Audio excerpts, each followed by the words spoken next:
నమస్కారం సంజయ్ సమయం న్యూస్ కి స్వాగతం. హెడ్లైన్ చూద్దాం.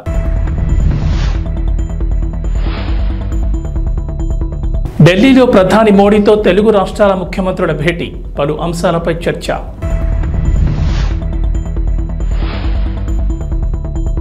ఏపీలో వాలంటీర్లకు గుడ్ న్యూస్, చంద్రబాబు సర్కార్ కీలక నిర్ణయం.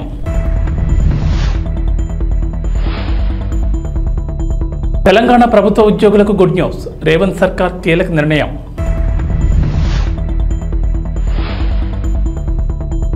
తెలంగాణకు నేడు వర్ష సూచన, పలు జిల్లాల్లో భారీ వర్షాలు. ఆంధ్రప్రదేశ్ ముఖ్యమంత్రి నారా చంద్రబాబు నాయుడు ఢిల్లీలో ఉన్నారు. బుధవారం గన్నవరం ఎయిర్పోర్ట్ నుంచి ప్రత్యేక విమానంలో బయలుదేరి ఢిల్లీకి చేరుకున్నారు. రాత్రికి ఢిల్లీ అశోక రోడ్లోని 50వ నెంబర్ బంగ్లాకు వెళ్లారు. అక్కడ ఆంధ్రప్రదేశ్ ఎన్డీఏ కూటమి ఎంపీలతో విందులో పాల్గొన్నారు. రాత్రికి హస్తిన్లోనే బస చేశారు. ఇవాళ షెడ్యూల్లో భాగంగా ప్రధానమంత్రి నరేంద్ర మోడీతో పాటు పలువురు కేంద్ర మంత్రులతో చంద్రబాబు సమావేశం కానున్నట్లు తెలుస్తోంది. ఇవాళ ఉదయం 10:15 ప్రధాని నరేంద్ర మోడీతో చంద్రబాబు భేటీ అయ్యారు. అనంతరం రక్షణ, హోం, ఉపరితల రవాణా, వాణిజ్య, గ్రామీణాభివృద్ధి, పట్టణాభివృద్ధి శాఖల కేంద్ర మంత్రులను కలవనున్నారు. శుక్రవారం కేంద్ర ఆర్థిక మంత్రి నిర్మలా సీతారామన్తో సమావేశం కాబోతున్నారు. ఢిల్లీ పర్యటనలో ప్రధానంగా రాష్ట్రానికి సంబంధించిన సమస్యలపై ప్రధాని మోడీ సంబంధిత శాఖల దగ్గర ప్రస్తావిస్తారు. ముఖ్యంగా రాష్ట్ర ఆర్థిక పరిస్థితిపై నివేదికలు కూడా ఇవ్వబోతున్నట్లు సమాచారం.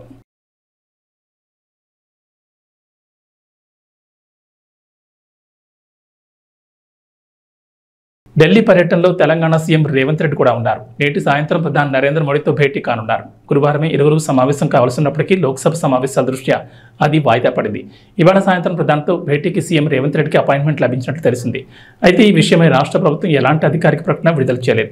తెలంగాణకు సంబంధించిన పలు అంశాలు, కేంద్రం నుంచి రావాల్సిన అనుమతులు, లభించాల్సిన ఆర్థిక సహకారం, కేంద్ర పథకాల నిధుల విడుదలలో జాప్యం తదితర అంశాలను సీఎం ప్రధాని దృష్టికి తీసుకెళ్లనున్నారు.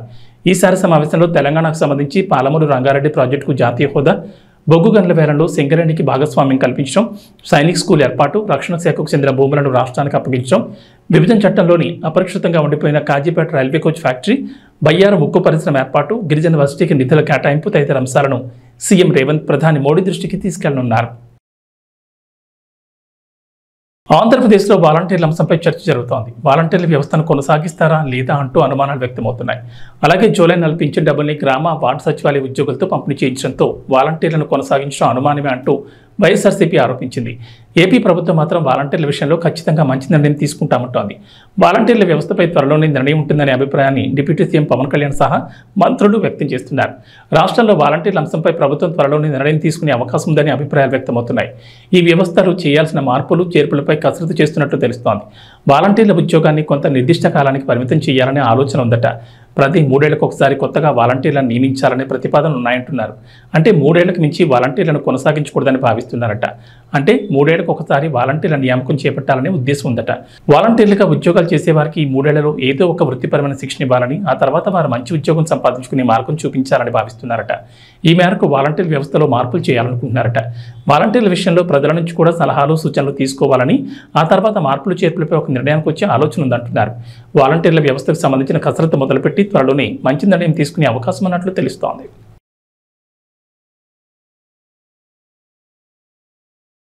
Andhra Pradesh deputy CM Janasena party అధినేత పవన్ కళ్యాణ్ కీలక నిర్ణయం తీసుకున్నారు. పిఠాపురంలో సొంతంగా ఇల్లు కట్టుకునేందుకు సన్నాహాలు మొదలుపెట్టారు. స్థానికంగా స్థలం కొనుగోలు చేశారు. బుధవారం రిజిస్ట్రేషన్ కూడా చేయించుకున్నారు. పిఠాపురం మండలంలోని భోగాపురం, ఇల్లింద్రాడ రెవెన్యూ పరిధిలో 1.44 ఎకరాలు, 2.08 ఎకరాలు మరో బిట్ స్థలం తీసుకున్నారు. పవన్ కళ్యాణ్ ఆ భూమికి సంబంధించి బుధవారం మధ్యాహ్నం 1:30 నుంచి 2 గంటల మధ్యలో రిజిస్ట్రేషన్ కూడా పూర్తి చేశారు. పవన్ స్థలం కొనుగోలు చేసిన ప్రాంతంలో ఎకరం మార్కెట్ విలువ 15 నుంచి 16 లక్షల మేర ఉందని చర్చ జరుగుతోంది. అంటే ఈ భూమి విలువ కోట్లలో ఉంటుందంటున్నారు. అంతేకాదు జనసేన నేతలు మరో 10 ఎకరాల తోటలు కొనేందుకు సిద్ధమవుతున్నట్లు తెలుస్తోంది. పవన్ కళ్యాణ్ పిఠాపురంలో ఇంటి నిర్మాణం కోసం కొనుగోలు చేసిన భూమిలో 2 ఎకరాల స్థలంలో క్యాంప్ ఆఫీస్, మిగిలిన స్థలంలో ఇల్లు కట్టుకోవాలని భావిస్తున్నారు. తాను ప్రాతినిధ్యం వహిస్తున్న పిఠాపురం వాస్తవ్యుడిగా ఉంటానని బహిరంగ సభలో డిప్యూటీ సీఎం ప్రజల ముందే ప్రకటించారు. ఇప్పుడు ఆ దిశగా స్థలం కొనుగోలు చేసి ఇంటి నిర్మాణానికి సిద్ధమవుతున్నారు. పిఠాపురంలో మీకు చెప్పాను ఇందాకే, సాయంత్రం రిజిస్టర్ చేశాను ల్యాండ్ అని. త్వరలోనే అక్కడ నా ఇల్లే కడతాను, ఆఫీస్ కూడా కడతాను, క్యాంప్ ఆఫీస్ ఇక్కడ కడతాను. 1 ఎకరం స్థలం, 1 ఎకరం 2 ఎకరాల స్థలం, పార్టీ ఆఫీస్ ఈరోజు నాకు బాధగా ఉంది. రోడ్ల మీద ఉండిపోతూ ఉన్నారు. జనసేన ఆఫీస్కి రావాలి అంటే ముందు వాకిళ్ళు తెరిచి ఉండాలి. అందుకే నాకు 2 ఎకరాల స్థలం పెట్టండి, ఎవరు వచ్చినా ముందుకు రావాలి. ఇలా ఉండాలి కనీసం. మా హక్కు ఇది జనసేన ఆఫీసు. కానీ చిన్న ఆఫీసులు అయిపోతే ఏమనిపిస్తుంది, దూరం నుంచి ఉంటారు. ఇంత ప్రేమగా వచ్చిన మీకు గేట్లు తెరిచి జనసేన మిమ్మల్ని వచ్చి రా అని చెప్పేలాగే 1 ఎకరం 2 ఎకరాల స్థలం మీరు వచ్చి సాయంత్రాలు కూర్చున్నా నాకు ఇబ్బంది లేదు, మాట్లాడుకునే ఇబ్బంది లేదు, ఇలా రోజు మాట్లాడుకునే నాకు ఇబ్బంది లేదు. అలాగే చాలామంది పిటిషన్స్తో వస్తూ ఉన్నారు. ఈరోజు ఒక 5 మందిని నేను అపాయింట్ చేశాను ఇక్కడి నుంచి రాకముందే. వారి చేత పిటిషన్లు తీసుకుంటా ఉన్నా. ప్రయారిటీ ఒకటే చెప్పాను, ఎవరైనా సరే మెడికల్ సంబంధించిన సమస్యలు వస్తే దాని ప్రయారిటీ తీసుకోండి. అలాగే లా అండ్ ఆర్డర్ సమస్య, ఏమైనా కిడ్నాపింగ్లు జరిగినా దాడులు జరిగినా అది ప్రయారిటీ తీసుకోండి. అలాగే విద్యార్థులకి ఏదన్నా కష్టాలు ఏదైనా విద్యకు సంబంధించి ఉంటే అది ప్రయారిటీ తీసుకోండి. అలాగే యువతకి ఉపాధి అవకాశాలు అంటే ప్రభుత్వ ఉద్యోగాలు వచ్చే లోపు మన మద్దతుదారులు, మన తెలుగుదేశం నాయకులు ఉన్నారు, తెలుగుదేశం పార్టీ మద్దతుదారులు ఉన్నారు, కృష్ణరాజు గారు ఉన్నారు, వర్మ గారు ఉన్నారు. ఇవన్నీ కాకుండా కూటమికి నిలబడ్డ చాలామంది పెద్దలు ఉన్నారు. వారందరి కంపెనీల్లో జాబ్ మేళా ఇక్కడే పెట్టుకుందాం. వారిని పిలిపిస్తాను. మన ఉదయ్ శ్రీనివాస్ ఉన్నారు, చాలామంది ఢిల్లీ నుంచి పిలిపించి జనసేన ఆఫీస్లో యువతకి మీకు స్కిల్ ఉంటే వచ్చి మీరు జాబ్ మేళా ఇక్కడే పెడతారు. మీరు వచ్చి మీ సమర్థత ప్రతిభని బట్టి మీరు ఉద్యోగాలు ఇక్కడే సెలెక్ట్ అయ్యేలాగా మీరు ఎన్నుకోబోయేలాగా బాధ్యత కూడా తీసుకుంటాం. తెలంగాణలోని ప్రభుత్వ ఉద్యోగులకు రేవంత్ సర్కార్ గుడ్ న్యూస్ చెప్పింది. చాలా ఏళ్లుగా బదిలీల కోసం ఉద్యోగులు ఎదురుచూస్తుండగా తాజాగా ట్రాన్స్ఫర్లకు గ్రీన్ సిగ్నల్ ఇచ్చింది. 5 ఏళ్ల తర్వాత బదిలీలపై నిషేధాన్ని ఎత్తివేస్తూ ఆర్థిక శాఖ స్పెషల్ సీఎస్ రామకృష్ణారావు ఉత్తర్వులు జారీ చేశారు. ఒకే చోట 4 ఏళ్లుగా పనిచేస్తున్న ఉద్యోగులను తప్పనిసరి బదిలీ చేయాలని ఉత్తర్వులు వెల్లడించారు. ఈ మేరకు ఈ నెల 5 నుంచి జూలై 20 వరకు బదిలీలకు షెడ్యూల్ ప్రకటించారు. ఎలాంటి అవకతవకలకు తావు లేకుండా పారదర్శకంగా ఆన్లైన్ కౌన్సిలింగ్ ద్వారా ఉద్యోగులను బదిలీ చేసేందుకు ప్రభుత్వం సిద్ధమైంది. మొత్తం 7 అంశాల ఆధారంగా ఉద్యోగుల బదిలీ ప్రక్రియ చేపట్టనున్నారు. స్పౌజ్ 2025 జూన్ 30లోగా రిటైర్డ్ అయ్యేవారు, వితంతువులు, కొన్ని కేటగిరీల అనారోగ్యంతో బాధపడుతున్న వారికి ఇందులో ప్రాధాన్యం ఉంటుంది. సీఎం రేవంత్ రెడ్డి ఆదేశాలతో ఈ మేరకు ఆర్థిక శాఖ జీవో 80 విడుదల చేసింది. ఈ ఏడాది జూన్ 30 నాటికి ఒకే చోట 4 ఏళ్లుగా పనిచేస్తున్న ఉద్యోగులను తప్పనిసరిగా బదిలీ చేయాలని నిర్ణయించింది. బదిలీలకు విధి విధానాలు, మార్గదర్శకాలను కూడా వెల్లడించింది. సంచలన నిర్ణయాలతో పాలనతో తనదైన మార్పు చూపిస్తున్న తెలంగాణ ముఖ్యమంత్రి రేవంత్ రెడ్డి విద్యారంగంపై కూడా తనదైన ముద్ర ఉండేలా కీలక నిర్ణయాలు తీసుకుంటున్నారు. ఇప్పటికే మహిళలు, రైతులు, నిరుద్యోగులపై ఫోకస్ పెట్టిన సీఎం రేవంత్ రెడ్డి పలు ఆకర్షణీయమైన పథకాలను అమలు చేస్తున్నారు. త్వరలోనే మరికొన్ని పథకాలను అమలు చేసేందుకు రంగం సిద్ధం చేస్తున్నారు. ఇక నిరుద్యోగుల కోసం జాబ్ క్యాలెండర్ ప్రకటించేందుకు కసరత్తు చేస్తున్నారు. ఈ నేపథ్యంలోనే విద్యార్థులపై కూడా సీఎం రేవంత్ రెడ్డి దృష్టి సారించారు. ఇప్పటికే మూతబడిన అన్ని స్కూళ్లను తెరిపిస్తామని, ప్రతి పల్లెకు తాండాకు ఒక బడి ఉండేలా చర్యలు తీసుకుంటామని రేవంత్ రెడ్డి మాట ఇచ్చారు. కాగా నడుస్తున్న పాఠశాలల్లో విద్యార్థులకు నాణ్యమైన, మెరుగైన విద్యను అందించేందుకు రేవంత్ రెడ్డి సర్కార్ కీలక నిర్ణయం తీసుకుంది. క్వాడ్జెన్ అనే ప్రముఖ సంస్థతో కలిసి తెలంగాణలోని ప్రతి పాఠశాలకు ఇంటరాక్టివ్ వైట్ బోర్డ్, విద్యార్థులకు 20,000 లోపు ల్యాప్టాప్లను అందించాలని సీఎం రేవంత్ రెడ్డి నిర్ణయించారు. రాష్ట్రంలో 5G మొబైల్ నెట్వర్క్ను మరింత విస్తృతం చేసేందుకు చర్యలు కూడా చేపట్టారు. హైదరాబాద్ నుంచి శంషాబాద్ రాజీవ్ గాంధీ ఇంటర్నేషనల్ ఎయిర్పోర్ట్కు బస్సుల్లో రాకపోకలు సాగించే వారి కోసం తెలంగాణ ఆర్టీసీ కొత్తగా బస్ పాస్ తీసుకొచ్చింది. ఈ రూట్లో పుష్పక్ ఏసీ జనరల్ బస్ పాస్ను ప్రవేశపెట్టింది. ఈ బస్ పాస్ ధరను 5,000గా డిసైడ్ చేశారు. నెలవారీ బస్ పాస్తో పుష్పక్ ఏసీ బస్సులే కాకుండా హైదరాబాద్ నగరంలోని ఇతర బస్సుల్లోనూ ప్రయాణించవచ్చు. గ్రేటర్ పరిధిలో ఏ బస్సులోనైనా ఎక్కడి నుంచి ఎక్కడికైనా ప్రయాణించేందుకు వెసులుబాటు కల్పించారు. ఇదే కాకుండా జనరల్ రూట్ పాస్ను కూడా టీజీఎస్ఆర్టీసీ అధికారులు ప్రవేశపెట్టారు. బాలాపూర్, క్రాస్ రోడ్, సెల్వీనగర్, శంషాబాద్, అరంఘర్, గచ్చిబౌలి నుంచి ఎయిర్పోర్ట్ వరకు రూట్ పాస్ను అందుబాటులోకి తీసుకొచ్చినట్లు గ్రేటర్ ఆర్టీసీ ఈడీ వెల్లడించారు.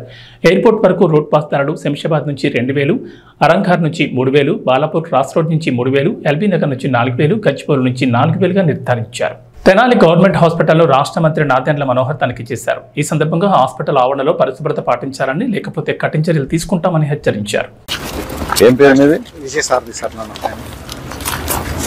మన 28th జనవరి సార్.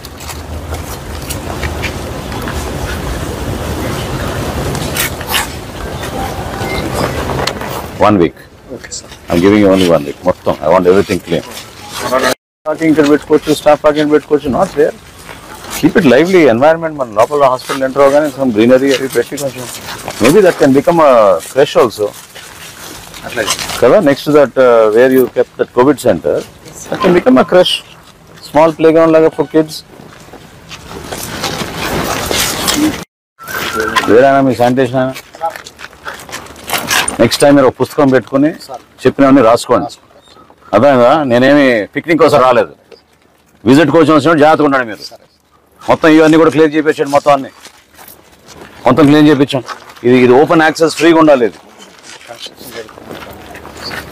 ఇది tomorrow you do this part, ఆ పార్ట్ వాళ్ళు చేసుకుంటారు. సరేనా? మీరు చేయించండి. of tea, show him, he'll be happy to do. Yes, sir.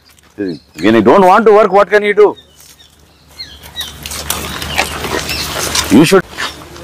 You prioritize some items, Anmandagaru, HDS ki. That is not enough. What is that? The size of bins in a general hospital should be very, very big. You can't keep those bins.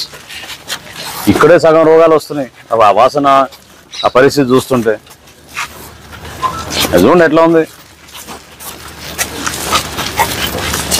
క్విక్గా backup చేసుకుని ఈ area కొంచెం మొత్తం తీసేసి keep it for ఎవరు మన work inspector engineering ఎవరు రాలేదు కదా, నెక్స్ట్ హెచ్డిఎస్కి నాకు ఎస్టిమేట్స్ కావాలి. Okay, this entire area you keep cement so that we can keep our emergency vehicles here. Once they come and drop a patient, they should be able to turn here. So ఈ ramp కట్టేసి ఇది మొత్తం area చూసుకోండి మీరు. మొత్తం ఈ area CC చేయించాం. ఈ పోల్ దగ్గర నుంచి ఆ చెట్టు వరకు అట్లీస్ట్ 2 vehicles వచ్చేటట్టు చూడండి. This can be shifted. ఇంకేంటి వాడుతున్నారు ఇది? Already we are having water coolers inside. But we have piped water supply. We are not getting. We are having 2 what is that doing there? We are having 2 RO plants. RO plant కాదు, municipality will supply to you piped water plant, water facility. తీసుకోలేదు sir మా దగ్గర నుంచి supply ఉంది. We are having groundwater, sir. That's why we are. No, don't take ground water. మన pipe line ఎక్కడ వరకు వచ్చింది? అమరావతి ప్లాట్స్ ఉంది కదా మొత్తం. ఉంది సార్, ఏరియాలో సార్ వాళ్ళ రిక్వైర్మెంట్ ఏంటో చూడండి.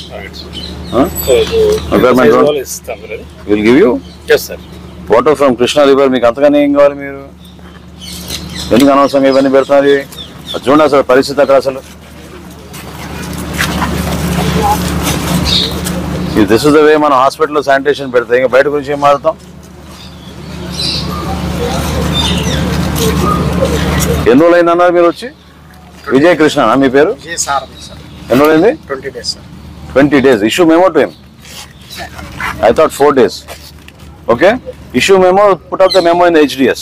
మైనింగ్ పొల్యూషన్ శాఖకు చెందిన రికార్డులను ధ్వంసం చేశారు. యనమల కుదురు కట్ట మీద రోడ్డు వెంట సిబ్బంది రికార్డులను తగలబెట్టారు. మంటలను చూసి స్థానికులు ఏమిటని ప్రశ్నించారు. అయితే వెంటనే సిబ్బంది కారులో పరారయ్యారు. మైనింగ్ పొల్యూషన్ శాఖకు చెందిన అనేక పత్రాలు, హార్డ్ డిస్క్లు, క్యాసెట్లు దగ్ధం చేశారు. Pollution control board chairman Sameer Sharma ఆదేశాలతో పత్రాలు దగ్ధం చేశామని డ్రైవర్ అన్నారు. పోలీసుల అదుపులో డ్రైవర్ నాగరాజు ఉన్నాడు. చూసావా? ఓకే.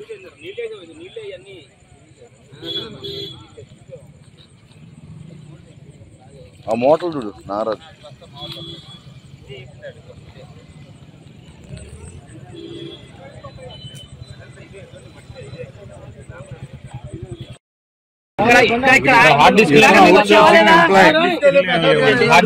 డిపార్ట్మెంట్ ఏంటి? నువ్వు out sourcing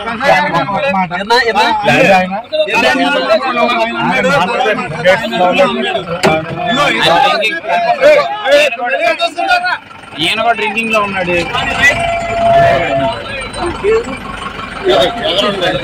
ముందేంటి Nagaraju outsourcing employee pollution control board లో చేస్తున్నాడు. ప్లానింగ్ డిపార్ట్మెంట్ ప్లానింగ్ డిపార్ట్మెంట్ ఏం చేస్తుంటారు మీరు?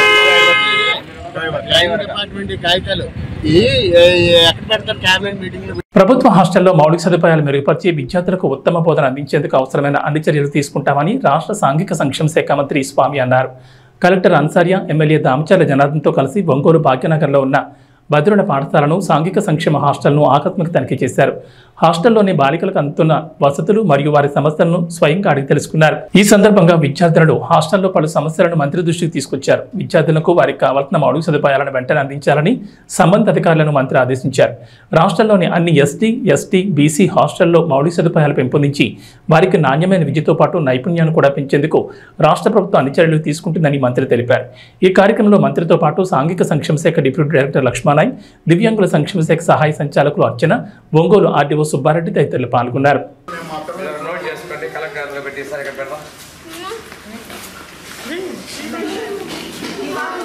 విజిట్ చేయడం జరిగింది. అది కూడాను 14-19 మధ్యలో తెలుగుదేశం పార్టీలో ప్రభుత్వంలో దంచాల జనార్దన్ గారు ఎమ్మెల్యేగా ఉన్న టైంలో అక్కడ బిల్డింగ్ నిర్మాణం చేయడం జరిగింది. అక్కడ కూడా ఇప్పుడే కలెక్టర్ గారు చెప్పినట్లుగా కొన్ని మార్పులు తీసుకొని రావాల్సిన అవసరం ఉంది. ముఖ్యంగా బాత్రూమ్కి వెళ్ళినప్పుడు వాళ్ళకి ఏదైనా ఇబ్బంది వస్తే మనలాగా పిలిచలేరు, మాట్లాడలేరు. కాబట్టి ఒక ఎమర్జెన్సీ బెల్ సిస్టమ్ ఒకటి ఏర్పాటు చేయాలనేది నేను ఏడీ డిజేబుల్డ్ వారికి తెలియజేయడం జరిగింది. తర్వాత సాంఘిక సంక్షేమ డిగ్రీ పోస్ట్ మెట్రిక్ హాస్టల్ 2, 3ని గౌరవ ఒంగోలు ఎమ్మెల్యే దామచల జనార్దన్ గారు కలెక్టర్ గారితో కలిసి విజిట్ చేయడం జరిగింది. ఇప్పుడు ఇక్కడ ఉన్నటువంటి సమస్యల ప్రధానంగా జంగిల్ బాగా పెరిగిపోయింది. ఈ హాస్టల్ బిల్డింగ్ కూడా ఆ రోజున జనార్దన్ గారు ఎమ్మెల్యేగా ఉన్న సమయంలోనే ఏర్పాటు చేయడం జరిగింది. ఇక్కడ గొప్ప విశేషం ఏంటంటే Damacharla Anjaneyulu polytechnic college, Damacharla Sakkubayamma women's college పక్కన ఉండటం, ఈ హాస్టల్ ప్రెమిసెస్ కూడా ఇందులో ఏర్పాటు చేయటం, వారి మనవడు జనార్దన్ గారు ఉన్న సమయంలో హాస్టల్ నిర్మాణం చేయటం, ఇక్కడ పిల్లలు కూడా 2 చోట్ల నుంచి చదువుకోవడం అనేది వారి కుటుంబానికి వీటన్నిటికీ కూడా అనుబంధం ఉన్నది. ఇప్పుడు కూడా వెంటనే ఇక్కడ డ్రైనేజ్ సిస్టమ్ వేసి కూడా మున్సిపల్ కమిషనర్కి వారు ఉత్తర్వులు ఇచ్చారు, డ్రైనేజ్ సిస్టమ్ కనెక్ట్ చేయమని.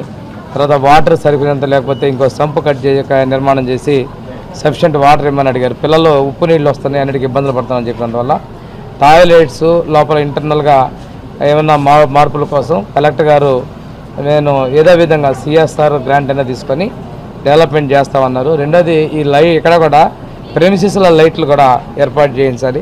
అది ఎమ్మెల్యే గారిని అది కూడా రిక్వెస్ట్ చేస్తాను. ఎందుకంటే ఆడపిల్లల హాస్టల్లో చుట్టుపక్కల లైట్లు అనేది ఉంటే ఎవరైనా ఆగంతుకులు వచ్చినా కానీ ఇన్సైడ్ లోపల నుంచి వాళ్ళకి కనిపించే విధంగా ఆ లైటింగ్ చేయాలి. డీడీ గారిని ఒకసారి నైట్ టైం విజిట్ చేసి మార్పులు చేర్పులు చూసి డీటెయిల్ రిపోర్ట్ ఇచ్చినట్టయితే ఎమ్మెల్యే గారితో సంప్రదించి మున్సిపల్ కమిషనర్ ఇంజనీర్లతో కూడా ఫాలోఅప్ చేసి కావాల్సినటువంటి వసతులు ఏర్పాటు చేయడం తీయాలని చెప్పి ప్రత్యేకంగా నేను ఒంగోలు ఎమ్మెల్యే దామచల జనార్దన్ గారిని అభినందిస్తున్నా.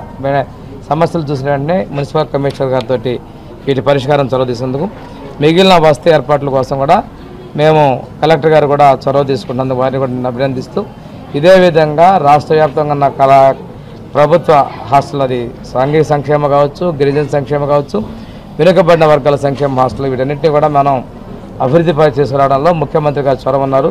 ఇక్కడ చదువుకున్నటువంటి ఎక్కువ మంది యువతలో స్కిల్ డెవలప్మెంట్ తీసుకురావాలనేది, యువతలో నాణ్యమైన విద్య అందించాలనేది మన విద్యాశాఖ మంత్రి గారు లోకేష్ గారి ఆకాంక్ష. రేపు డిఎస్సి కూడా అయిపోతున్నాం.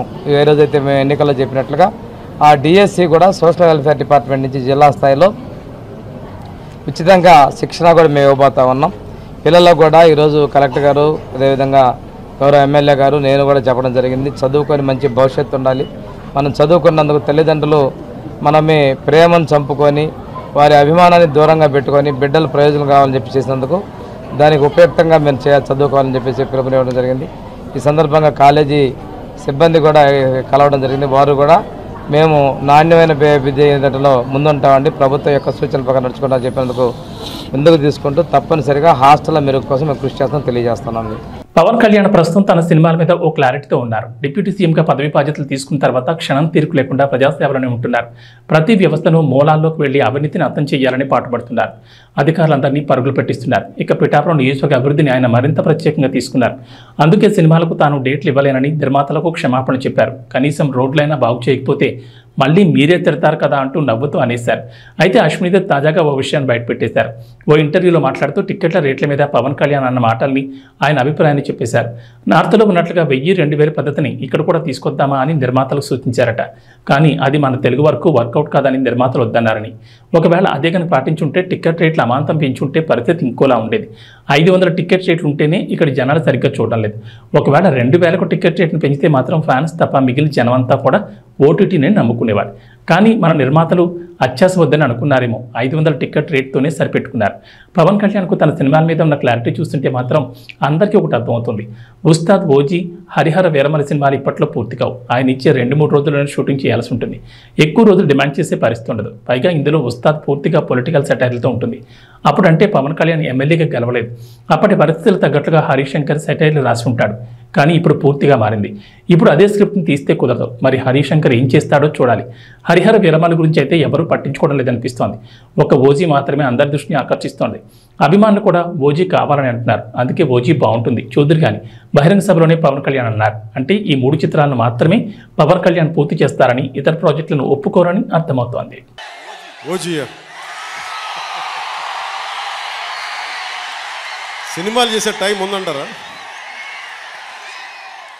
ఎలాగా మాట ఇచ్చాం కాబట్టి ముందు ఒక 3 నెలలు మీ కనీసం మీరు నన్ను తిట్టకూడదు. కనీసం ఒక్క రోడ్డు గుంతలు కూడా వేయలేదని తిట్టకూడదు కదా మీరు నన్ను.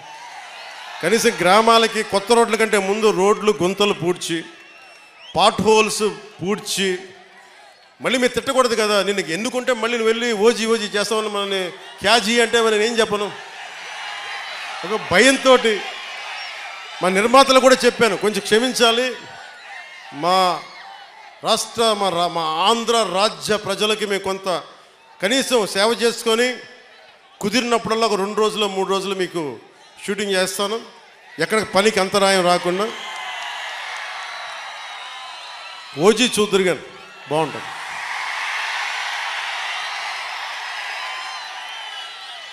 పదమూడేళ్ల తర్వాత మళ్లీ ఐసీసీ ట్రోఫీ గెలవడంతో టీమిండియా ఆటగాళ్ల ఆనందానికి అవతలేవు. T20 ప్రపంచ కప్ ఫైనల్ ముగిసిన తర్వాత మైదానంలో ఓ రేంజ్లో సెలబ్రేషన్ చేసుకున్నారు. ఇక బెరిల్ తుఫాన్ కారణంగా గత శనివారం నుంచి బార్బడోస్లోని చిక్కుకుపోయిన భారత జట్టు ఎట్టకేలకు స్వదేశానికి చేరుకుంది. ఇవాళ ఉదయం 6 గంటల ప్రాంతంలో ఢిల్లీ విమానాశ్రయంలో దిగారు. బీసీసీ ఏర్పాటు చేసిన ప్రత్యేక ఎయిర్ ఇండియా విమానంలో ఆటగాళ్లు, వారి కుటుంబ సభ్యులు, సిబ్బంది, మీడియా ప్రతినిధులు ఇండియాకు చేరుకున్నారు. ఎయిర్పోర్ట్లో ఆటగాళ్లకు అభిమానులు ఘనస్వాగతం పలికారు. అయితే విమానంలో టీమిండియా ప్లేయర్లు చేసిన సెలబ్రేషన్స్ తాలూకా వీడియో ఒకటి ఇప్పుడు నెట్టింట వైరల్ అవుతోంది.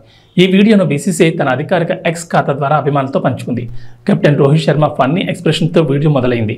విమానంలో రోహిత్ చేష్టలు చాలా ఫన్నీగా ఉన్నాయి. ఆ తర్వాత ట్రోఫీతో విరాట్ కోహ్లీ, జస్ప్రీత్ బుమ్రా, రిషబ్ పంత్, హర్షదీప్ సింగ్, అక్షర్ పటేల్, సూర్యకుమార్ దంపతులు కనిపించారు.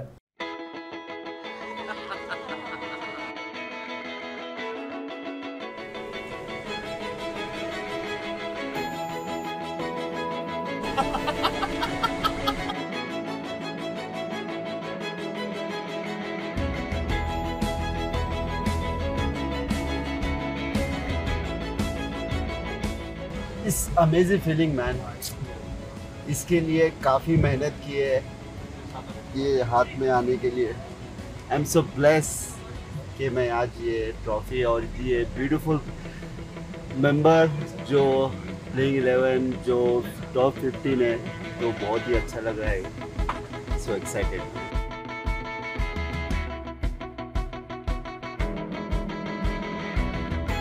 This feeling you can't express in words. I think I'm so lucky to have this.